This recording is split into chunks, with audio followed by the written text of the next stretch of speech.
As I've roamed the art world, I've been habitually amused by the status anxieties of all the players.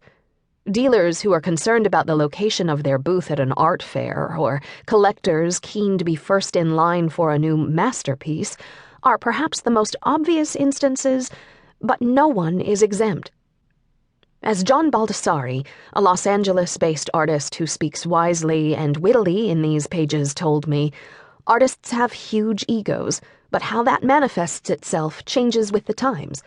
I find it tedious when I bump into people who insist on giving me their CV highlights. I've always thought that wearing badges or ribbons would solve it. If you're showing in the Whitney Biennial or at the Tate, you could announce it on your jacket. Artists could wear stripes like generals so everyone would know their rank. If the art world shared one principle, it would probably be that nothing is more important than the art itself. Some people really believe this, others know it's de rigueur. Either way, the social world surrounding art is often disdained as an irrelevant, dirty contaminant. When I studied art history, I was lucky enough to be exposed to a lot of recently made work, but I never had a clear sense of how it circulated, how it came to be considered worthy of critical attention or gained exposure, how it was marketed, sold, or collected. Now more than ever, when work by living artists accounts for a larger part of the curriculum, it is worth understanding art's first contexts and the valuation processes it undergoes between the studio and its arrival in the permanent collection of a museum, or the dumpster, or any one of a vast range of intermediate locations. As curator Robert Storr, who plays a key role in the Biennale chapter, told me, the function of museums is to make art worthless again. They take the work out of the market and put it in a place where it becomes part of the commonwealth. My research suggests that great works do not just arise.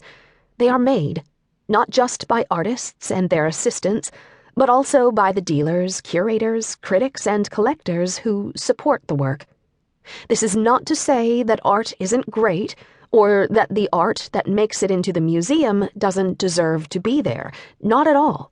It's just that collective belief is neither as simple nor as mysterious as one might imagine. One theme that runs through the narratives of 7 Days in the Art World is that contemporary art has become a kind of alternative religion for atheists. The artist Francis Bacon once said that when man realizes that he is just an accident in the greater scheme of things, he can only beguile himself for a time.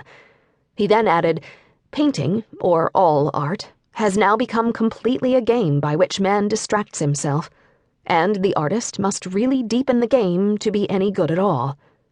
For many art world insiders and art aficionados of other kinds, concept-driven art is a kind of existential channel through which they bring meaning to their lives. It demands leaps of faith, but it rewards the believer with a sense of consequence. Moreover, just as churches and other ritualistic meeting places serve a social function, so art events generate a sense of community around shared interests. Eric Banks, a writer-editor who appears in Chapter 5, argues that the fervent sociality of the art world has unexpected benefits. People really do talk about the art they see, he said. If I'm reading something by, say, Roberto Bolaño, I'll find very few people to discuss it with. Reading takes a long time, and it's solitary, whereas art fosters quick-forming, imagined communities.